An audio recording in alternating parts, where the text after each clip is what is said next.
Vous écoutez Europe 1, 11h30, le journal de la santé avec Anne Cazobon. Et au sommaire de ce journal, la bronchiolite qui fait son grand retour, les Français qui entendent de moins en moins bien et nos comportements à risque en traversant la route.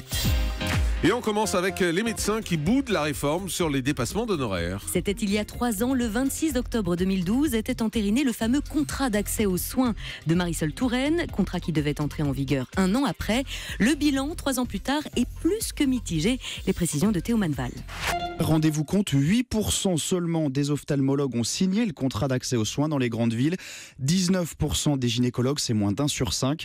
Si on regarde dans le détail, on voit que la mesure n'a presque rien changé à Lyon ou à Paris. 4% seulement des spécialistes ont accepté de limiter leurs honoraires. Lyon, Paris, c'est donc là où les tarifs sont les plus élevés au départ que les médecins s'engagent le moins à les faire baisser. En 3 ans, la mesure n'a donc pas vraiment atteint ses cibles. Elle a même créé un effet pervers selon le principal syndicat de médecins généralistes, puisqu'elle a permis des dépassements d'honoraires à des spécialités qui n'y avaient pas droit auparavant, comme les radiologues. Un bon point quand même, les procédures contre les dépassements les plus élevés, ce qu'on appelle les dépassements intolérables, ont permis de les faire baisser d'1/4. Mais le contrat d'accès aux soins reste donc une mesure à retravailler. De nouvelles négociations entre syndicats de médecins et assurance maladie sont d'ailleurs prévues au mois de février.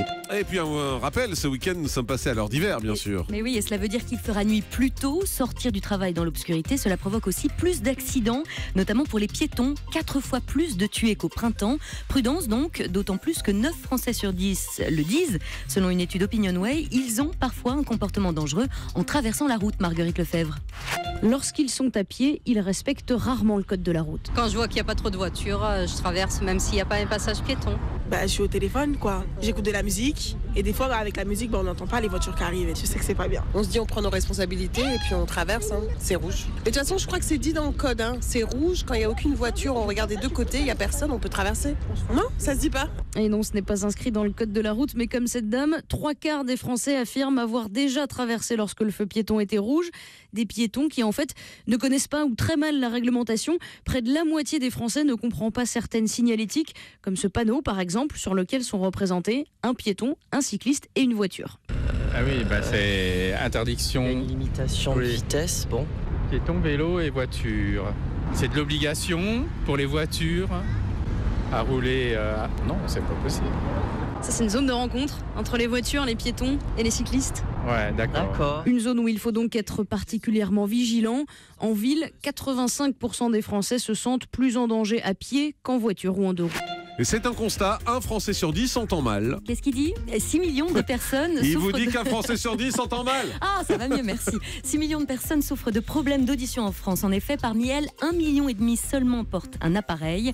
La presbyacousie, c'est-à-dire la dégradation de l'audition, arrive souvent entre 60 et 65 ans. Mais parfois plus tôt, tout dépend de ce que l'oreille a enduré avant. Ça commence par une soirée au théâtre dont on ne saisit qu'une réplique sur 3, par une nouvelle connaissance dont on écorche le nom, ou par une réunion de famille où l'on se sent bien seul dans le brouhaha des conversations.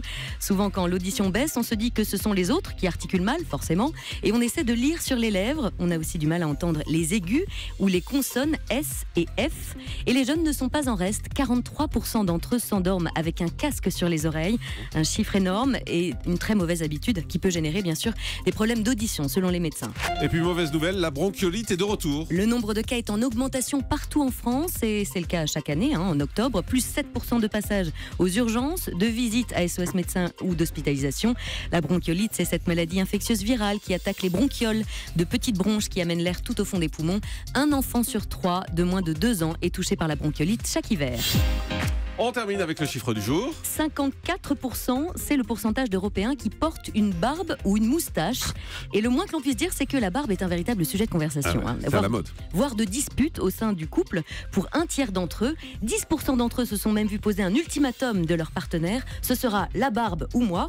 La barbe qui, on le répète, les scientifiques le disent, serait un véritable nid à bactéries. Certes sexy, tendance, viril, hipster, tout ce que vous voulez, mais surtout plus sale qu'une cuvette de toilette. Ah bah non, enfin, c'est chic. Bon appétit bien sûr. Les chercheurs conseillent donc aux hommes à barbe de se laver régulièrement le visage et les mains pour le bien de tous et de toutes. Mais il y a des chaînes de télé où ils ont tous la barbe. Je sais pas si vous avez remarqué sur iTélé, vous avez l'impression qu'il faut avoir la barbe pour être journaliste chez eux. Ils ont absolument tous la barbe, les envoyés spéciaux en plateau, etc. Même les femmes.